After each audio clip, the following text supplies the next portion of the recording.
Leader en transition, avec le soutien du service de la promotion de l'économie et de l'innovation du canton de Vaud et de la direction de l'économie, de l'emploi et de la formation professionnelle du canton de Fribourg. Pourquoi effectuer un bilan carbone ? 2 dirigeants d'entreprises actives dans l'industrie se rencontrent aujourd'hui dans Leader en transition.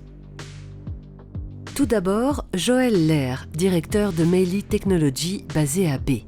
Cette PME, qui s'appuie sur une histoire de près de 70 ans et une équipe d'un peu plus de 20 personnes, conçoit, fabrique et installe des équipements industriels métalliques avec des clients aussi exigeants que la chimie, l'alimentaire, la pharma ou l'aéronautique.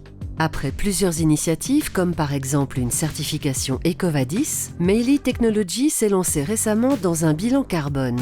Une démarche ambitieuse et complexe que Joël va partager avec Marcel Dubé, CEO de CP Automation. C'est également l'exigence qui caractérise les marchés de l'horlogerie et de la medtech auxquels l'entreprise glanoise fondée en 1999 apporte ses solutions d'équipement de production sur mesure dans le domaine microtechnique. CP Automation est labellisé Carbon Free, un programme pionnier de certification carbone lancé par la Chambre de commerce et d'industrie du canton de Fribourg. C'est autour de cette thématique que Marcel Dubé accueille Joël Lair à Villa-Saint-Pierre.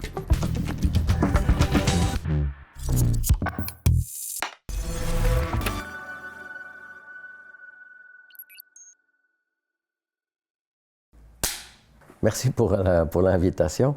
Moi, quand j'ai commencé le projet de décarbonation, vraiment, parce qu'on avait du panneau solaire, il y avait les prix d'électricité qui commençaient à s'envoler. On s'est dit qu'il faut déjà faire un peu de sobriété, couper les machines qui n'étaient pas nécessaires, réduire tous les chauffages électriques, on en avait plein dans l'usine. Et après, les clients ont commencé à me demander aussi de rentrer dans EcoVadis. Alors, je ne sais pas de ton côté, toi, comment le départ, finalement, quel était le signal de départ qui a dit je vais commencer à réfléchir là-dessus. Alors, moi, il y a eu 2 éléments majeurs qui sont passés.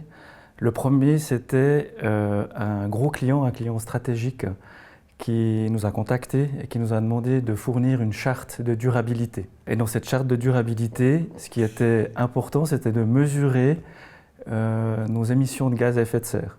Et puis, en plus de les mesurer, il fallait proposer des mesures pour les réduire. Deuxième élément, en fait, on est une entreprise en forte croissance.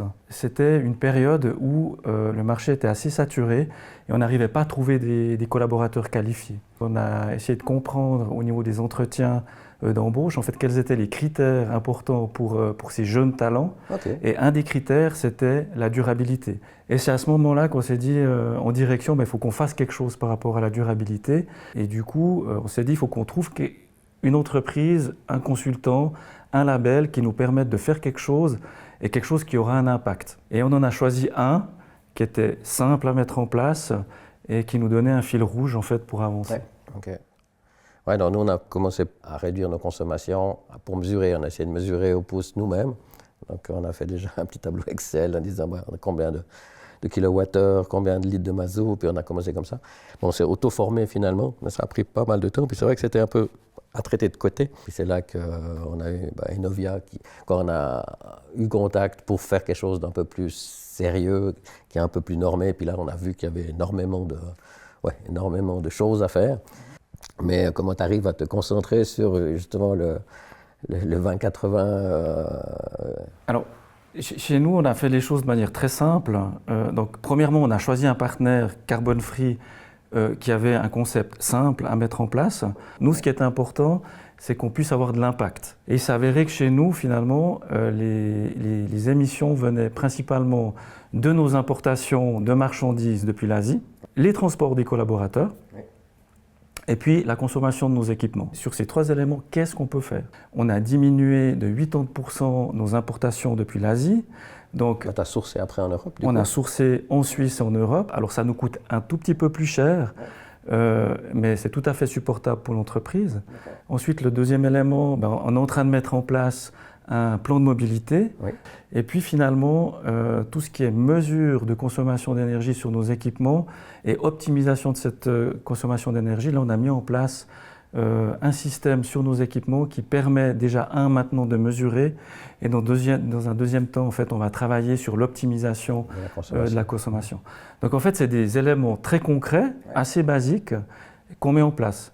Et ça, c'est ce que je te recommande, c'est de ne pas forcément réfléchir au label et tout ça, mais c'est vraiment de se dire, OK, qu'est-ce que je peux mettre en place dans mon entreprise pour diminuer mes émissions. Peut-être aussi juste par rapport au nombre de personnes dans l'entreprise qui travaillent sur le projet de durabilité, on n'a pas engagé des personnes dédiées à la durabilité, on a simplement distribué le travail au sein des équipes qui ont fait le travail, qui ont récolté les données.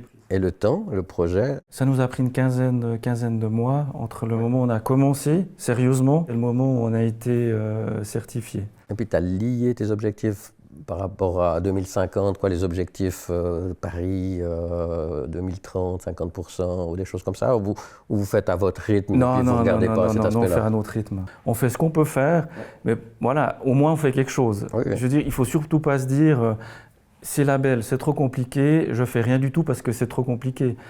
Plutôt, même sans label, je veux dire, tout le monde peut entreprendre des actions. Hein, on a commencé ça. Vous avez mis des panneaux solaires chez vous, donc ben voilà quoi, je veux dire, chacun peut amener sa pierre à l'édifice, et je pense que c'est ce qui est important.